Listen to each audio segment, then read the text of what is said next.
What's up guys? Today we're bringing you 8 tips for your GoPro Hero 8. Stay tuned.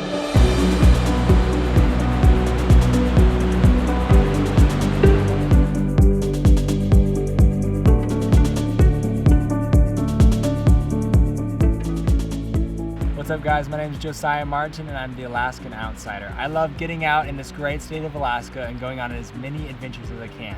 And when I can, I love meeting up with other fellow Alaskans who love exploring just as much as me. This is Jake Sloan, and today we're going to be covering with you 8 tips for your GoPro Hero 8.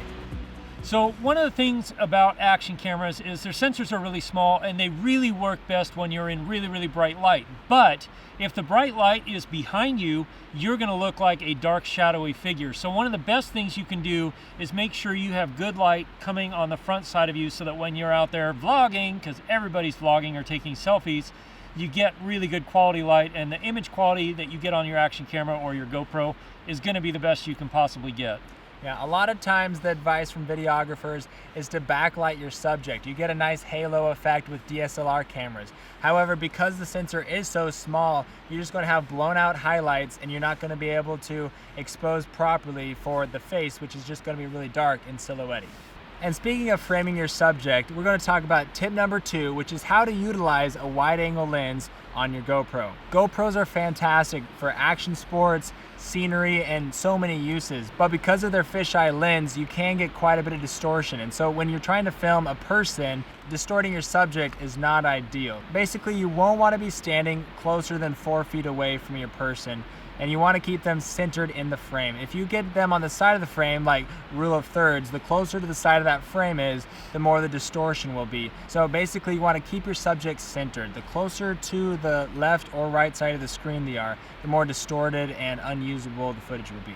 One of the cool things that GoPro and a lot of action cameras are coming out with now is beyond just being able to shoot in a really wide field of view, a lot of them have more of a linear field of view, which gets rid of a lot of the barrel distortion.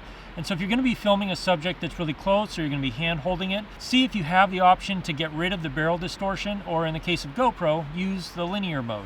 And even if it doesn't have linear mode, go into your editing software like Premiere Pro and you can go into the effects tab and add a GoPro lens distortion corrector, and that'll help your footage look a lot better if you don't have the linear mode on your GoPro.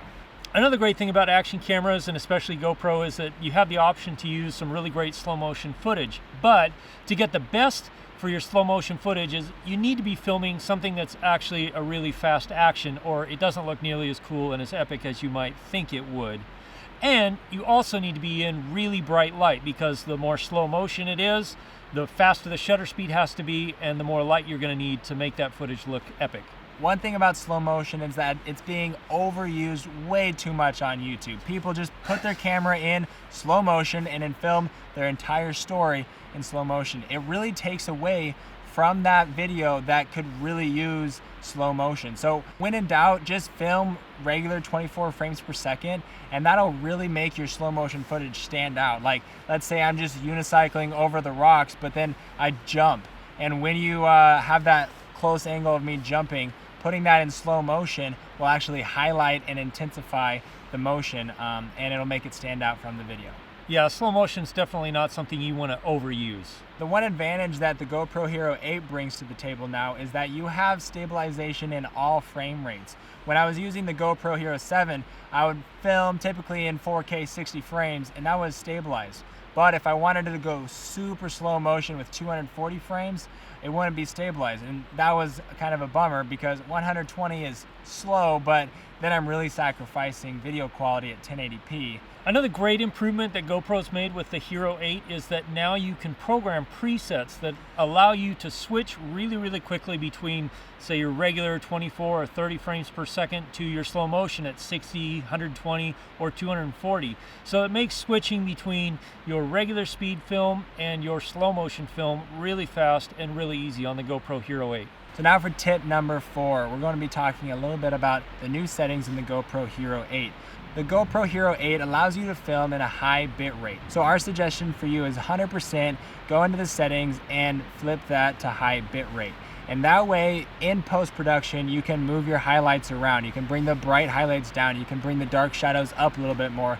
And it allows you to play with your color correction more than the Hero 7 because it is filming at 100 megabytes a second. Along with the fact that the GoPro Hero 8 records at a much higher bit rate, one of the best things you can do is keep your sharpness at low or medium at most, and limit your ISO to 2, 3, or maybe 400 when you're filming in bright locations, because that'll give you the best possible image quality out of the GoPro. All right, guys, we're halfway through the tips, but if you want to see the next 4 tips, jump on over to Jake Sloan's channel. You can check him out, and we're going to be giving you the next 4 tips over there. I'll see you over there.